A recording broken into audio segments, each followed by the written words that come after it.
Congress party PCC అధ్యక్షురాలు YS Sharmila Jaganmohan Reddy మీద ఇంకా ఆగ్రహంతోనే ఉన్నారు. అంటే ఎందుకు ఇంకా ఆగ్రహంతోనే ఉన్నారు అని అంటున్నానంటే, మొన్న జరిగినటువంటి ఎన్నికల్లో కాంగ్రెస్ పార్టీ దాదాపుగా అప్పుడు ప్రతిపక్షంలో ఉన్నటువంటి తెలుగుదేశం, జనసేన, బీజేపీ కూటమి వాళ్ళని విమర్శించేదానికన్నా కూడా ఎక్కువ అప్పుడు అధికారంలో ఉన్నటువంటి వైఎస్ఆర్ కాంగ్రెస్ పార్టీనే విమర్శించారు షర్మిల పిసిసి అధ్యక్షురాలుగా. దాదాపు కడపలో ఆవిడ ఎంపీగా కూడా పోటీ చేశారు. వైఎస్ వివేకానందరెడ్డి కుమార్తె సునీతారెడ్డి తన సోదరితో కలిసి జగన్మోహన్ రెడ్డికి వ్యతిరేకంగా, వైఎస్ఆర్ కాంగ్రెస్ పార్టీకి వ్యతిరేకంగా ప్రజలను కొంగు చాసి అడిగారు వాళ్ళిద్దరు అక్క చెల్లెళ్ళు. షర్మిల రాష్ట్ర వ్యాప్తంగా చేసినటువంటి కాంగ్రెస్ పార్టీ ప్రచారంలో కూడా ఎక్కువ జగన్మోహన్ రెడ్డిని, వైఎస్ఆర్ కాంగ్రెస్ పార్టీని టార్గెట్ చేశారు. వైసీపీ ఓడిపోయింది. ఇప్పుడు 11 సీట్లకు మిగిలిపోయినటువంటి పరిస్థితి. ఇప్పుడు అధికారంలోకి వచ్చింది తెలుగుదేశం, జనసేన, బీజేపీ కూటమి. కాంగ్రెస్ పార్టీ వాళ్ళ పరిస్థితి మామూలే, 1.2% నుంచి 1.7%కి పెరిగింది అంతే. షర్మిల వచ్చినందువల్ల పెద్ద మార్పు ఏం లేదు. మరి ఇలాంటి పరిస్థితులు ఇప్పుడు ప్రత్యేక హోదా, విభజన హామీలు వీటన్నిటి మీద ప్రెస్ కాన్ఫరెన్స్ పెట్టారు షర్మిల ఈ రోజున పిసిసి అధ్యక్షురాలుగా. కాంగ్రెస్ పార్టీ నాయకులు వాళ్ళందరూ కలిసి ప్రెస్ మీట్ పెట్టారు. ఆ ప్రెస్ మీట్ పెట్టి మాట్లాడినటువంటి నేపథ్యంలో కాంగ్రెస్ పార్టీ ప్రత్యేక హోదా సాధించడానికి కట్టుబడి ఉంది. మేము విభజన హామీలను కూడా సాధిస్తాం. కేంద్రంలో అధికారంలోకి వస్తే కాంగ్రెస్ పార్టీ ఖచ్చితంగా ప్రత్యేక హోదా ఇస్తుంది, దాని మీద మేము పోరాటం చేస్తాం ఆంధ్రప్రదేశ్ నుంచి కూడా అని చెప్పారు. జగన్మోహన్ రెడ్డిని ఈ విషయంలో చాలా తీవ్రంగా విమర్శించారు. జగన్మోహన్ రెడ్డి ఢిల్లీకి వెళ్ళి ధర్నాలు చేయడానికి, దీక్షలు చేయడానికి, నిరసన చేయడానికి వెళ్తున్నారు. వాళ్ళ కార్యకర్తల్ని వాళ్ళని ఏదో చంపారనేటువంటిది అంటున్నారు. అవన్నీ కూడా వ్యక్తిగతమైనటువంటి ఘర్షణల వల్ల జరిగినటువంటి హత్యలు తప్ప అవేమీ పొలిటికల్ హత్యలు కావు, మేము సమాచారం కూడా సేకరించుకున్నాం అనేటువంటి విషయాన్ని ఆవిడ చెప్పారు. మా కాంగ్రెస్ పార్టీకి అలాంటి సమాచారం ఉంది.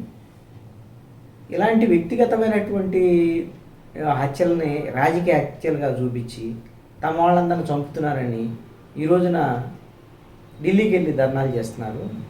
మరి ఆ రోజున బాబాయిని హత్య చేస్తే మరి ఆ రోజున ఢిల్లీలో ఎందుకు ధర్నాలు చేయలేదు?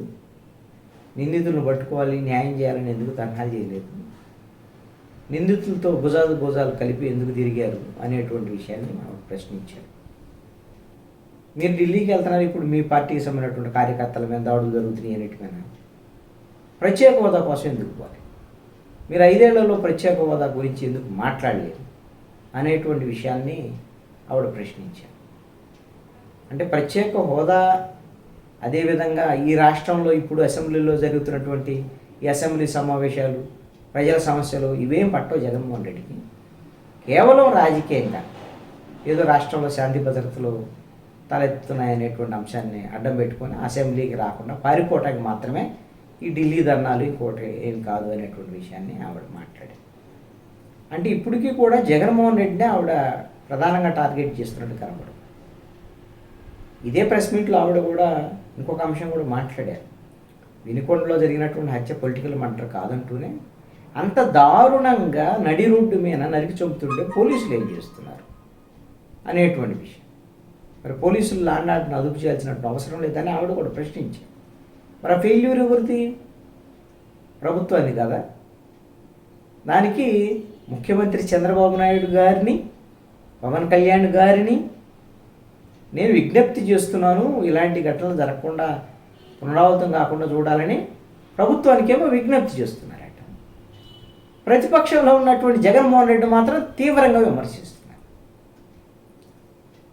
అంటే ప్రభుత్వం ఈ లాండ్ ఆర్డర్ సమస్యలు ఇవన్నీ జగన్మోహన్ రెడ్డి చెప్పినట్టుగా 31 మందిని, 35 మందిని, 36 మందిని హత్య చేశారా, లేకపోతే కొంతమంది ఆత్మహత్యలకి ప్రభుత్వం కారణమా కాదా, దాడులు చేస్తున్నారా, దాష్టికాలు జరుగుతున్నాయా లేవా అనేటువంటి విషయము అంతా వాస్తవం కాకపోవచ్చు. కొన్ని దాడులు, రాజకీయ దాడులు, అదేవిధంగా కొంత ఒత్తిళ్ళు, ఇవన్నీ జరుగుతున్నటువంటి మాట వాస్తవం కదా. మరి దాని మీద ఎందుకు ప్రభుత్వాన్ని గట్టిగా ప్రశ్నించడం లేదు షర్మిల? ఇప్పుడు వాళ్ళు కూడా వాళ్ళ పార్టీ ప్రభుత్వానికి వ్యతిరేకంగా మాట్లాడితే కదా వాళ్ళ పార్టీ ఎదగటానికి అవకాశం ఉండేది. ఇప్పటికీ ప్రతిపక్షంలో ఉన్నటువంటి వైఎస్ఆర్ కాంగ్రెస్ పార్టీని, జగన్మోహన్ రెడ్డిని విమర్శిస్తే, ఇప్పుడు ప్రత్యేక హోదా విషయంలో తెలుగుదేశం, జనసేన కూడా కేంద్రాన్ని గట్టిగా పట్టుబట్టడం లేదు. సరే, వాళ్ళు కూడా అడగటం లేదు, అడగాలి అనేటువంటి దాని మీద షర్మిల మాట్లాడుతున్నారు. ఓకే, జగన్మోహన్ రెడ్డి అసలుకి ఇటు మీద 5 ఏళ్ళు ధర్నాలు చేయలేదు, జగన్మోహన్ రెడ్డి అంతా లాలూచీ పట్టి బీజేపీతో చేస్తున్నారు అని జగన్మోహన్ రెడ్డిని తీవ్రస్థాయిలో విమర్శించినంతగా బీజేపీతో పొత్తులో ఉన్నటువంటి తెలుగుదేశం, జనసేనని మాత్రం గట్టిగా విమర్శించలేనటువంటి పరిస్థితి అయితే షర్మిల వైపు నుంచి కనపడుతుంది. దీనికి కారణము ఏమిటి అనేటువంటి దాని మీద రాజకీయ విమర్శలు ఉన్నాయి ఆవిడ మీద. చంద్రబాబు నాయుడు అది తెలుగుదేశం పార్టీకి బీ టీమ్గా కాంగ్రెస్ పార్టీని ఆవిడ నడిపిస్తున్నారు అనేటువంటి దాన్ని షర్మిల మీద ఈ విధమైనటువంటి విమర్శలు చేస్తున్నట్టు మన ఎన్నికల ముందు వచ్చే విమర్శలు. ఎందుకంటే అప్పుడు ప్రభుత్వంలో వైఎస్ఆర్ కాంగ్రెస్ పార్టీ ఉంది, ఆవిడ కాంగ్రెస్ పార్టీ తరఫున కూడా తీవ్రంగా విమర్శలు చేశారు. వైసీపీ మీద జగన్మోహన్ రెడ్డిని టార్గెట్ చేశారు. వాళ్ళిద్దరి మధ్య మరి వ్యక్తిగతమైనటువంటి ఆస్తి తగాదాలు ఇవన్నీ ఉన్నాయి అనేటువంటిది అందరికీ తెలిసినటువంటి విషయమే. మరి వాళ్ళు వ్యక్తిగతమైనటువంటి అంశాలనే రాజకీయాలకు ముడిపెట్టి జగన్మోహన్ రెడ్డినే అప్పుడు అధికారంలో ఉన్నప్పుడు ఆయన్నే టార్గెట్ చేసి, ఇప్పుడు ప్రతిపక్షంలోకి వచ్చిన తర్వాత కూడా ఆయన్నే టార్గెట్ చేసి, ఇప్పుడు అధికార పక్షాన్ని ఏదో నామమాత్రంగా విమర్శిస్తే ఆంధ్రప్రదేశ్లో కాంగ్రెస్ పార్టీ ఏ విధంగా బలం పుంజుకునే దానికి అవకాశం ఉంటుంది? అంటే షర్మిల ఇంకా వ్యక్తిగతమైనటువంటి ఎజెండాతోనే జగన్మోహన్ రెడ్డి లక్ష్యంగా విమర్శలు గుప్పించడం, అది ప్రత్యేక హోదా విషయంగా. ఇప్పుడు రాజకీయపరమైనటువంటి దాడులు, వీటికి సంబంధించినటువంటి అంశాల్లో కూడా జగన్మోహన్ రెడ్డినే టార్గెట్ చేయడం అనేటువంటి దాని మీద కొంత షర్మిల మీద విమర్శలు వస్తున్నటువంటి పరిస్థితి అయితే ఉంది.